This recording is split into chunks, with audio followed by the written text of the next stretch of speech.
صلی اللہ علی محمد صلی اللہ علیہ وسلم۔ سبکتگین کہتے ہیں میں شکار کا شوقین تھا، لیکن ضرورت کے لیے شکار کرتا تھا۔ ہفتے میں شکار مار کے لاتا تھا، پھر پورا ہفتہ ہمارے گھر والے اسی کو کھایا کرتے تھے۔ فرماتے ہیں کہ میں تنخواہ تھوڑی لیتا تھا اپنے آقا سے، محمود غزنوی کے والد سبکتگین، کہ میں بھئی ہفتے میں ایک دن شکار کرنے جاؤں گا۔ کہتے ایک دن میں جنگل میں شکار کرنے گیا تو کچھ جانور کم نظر آئے، صبح سے لے کر میں گھومنے لگا، عصر کا وقت ہو گیا، کوئی شکار نہ ملا۔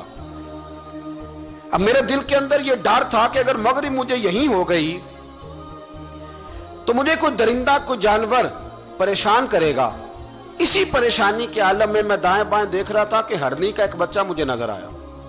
میں نے جھٹ سے وہ ہرنی کا بچہ ہی اٹھا لیا کہ آج یہی شکار کروں گا۔ کہتے ہیں میں نے اسے گھوڑے کے آگے رکھا، اپنے آگے گردن کی جانب، اور میں نے گھوڑے کی لگامیں اس تیزی سے گھمائی کہ سر پٹ گھوڑا دوڑایا تاکہ مغرب سے قبل میں شہر میں پہنچ جاؤں، یہ جنگل کا علاقہ گزر جائے۔ کہتے ہیں میں بڑی گرمی تھی، بڑی پیاس لگی، پر پانی نہ پیا نہ گھوڑے کو پلایا، سر پٹ دوڑایا اس ڈر سے کہ کہیں ایسا نہ ہو کہ میں جنگل میں مجھے شام ہو جائے۔ کہتے ہیں جب میں شہر سے باہر پہنچ گیا تو مغرب کا وقت بھی شروع ہو گیا۔ کہتے ہیں ابھی میں پہنچا ہی تھا، میں نے وہاں گھوڑے کو روکا، خود بھی پانی پیا، جانور کو بھی پلایا۔ کہتے ہیں ذرا میں نے آنکھ اٹھا کے دیکھا تو جس ہرنی کا میں بچہ لایا تھا وہ بھی دوڑتی ہوئی میرے پیچھے آ گئی۔ کہتے ہیں وہ پیچھے میرے کھڑی ہے، پتہ نہیں کہاں سے بیچاری دوڑی، میرا تو گھوڑا تھا اور میں نے تو سانس بھی نہیں لیا۔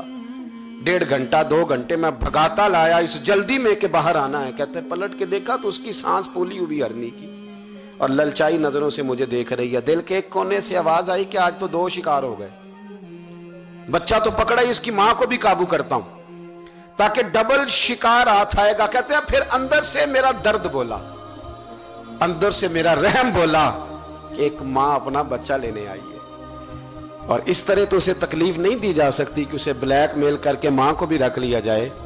کہتے ہیں جب میں نے اس ہرنی کی طرف دیکھا تو اس کی نظروں میں سوال تھا، اس کی نظروں کے اندر سوال تھا، کچھ مانگ رہی تھی۔ کہتے ہیں میں نے اس بچے کی پشت پر ہاتھ پھیرا، پھر میں نے بچہ چھوڑ دیا۔ کہتے ہیں اس نے پہلے بچے کو بازوؤں میں لیا، پھر اپنی زبان سے اپنا بچہ چاٹنے لگی۔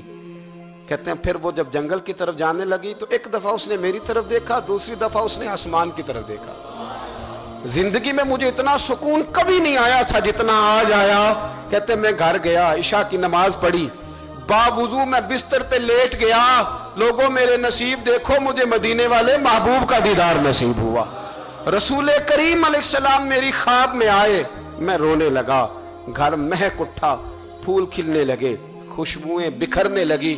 کہتے ہیں محبوب کریم تشریف لائے، اور کیا خوبصورت جملہ ہے، محبوب فرمانے لگے او سبکتگین، اگر تجھے بادشاہ بنا دیا جائے تو انسانوں کے ساتھ بھی اسی طرح رحم کرے گا نا جس طرح آج ہرنی کے ساتھ کیا ہے۔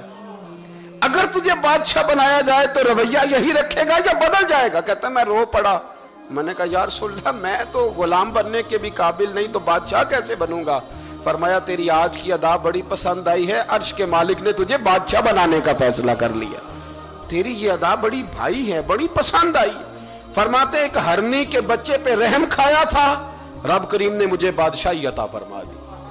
ہم نہ سیاست سے بادشاہی لینا چاہتے ہیں، سیاستدانوں کے اپنی جیب سے اشتہار چھپوا کے بادشاہی لینا چاہتے ہیں، ڈیرا بنا کے بادشاہی لینا، نہ بادشاہی تو رحم کرنے سے ملتی، بادشاہی تو شفقت کرنے سے ملتی، بادشاہیاں تو اللہ کی مخلوق سے پیار کرنے سے ملتی۔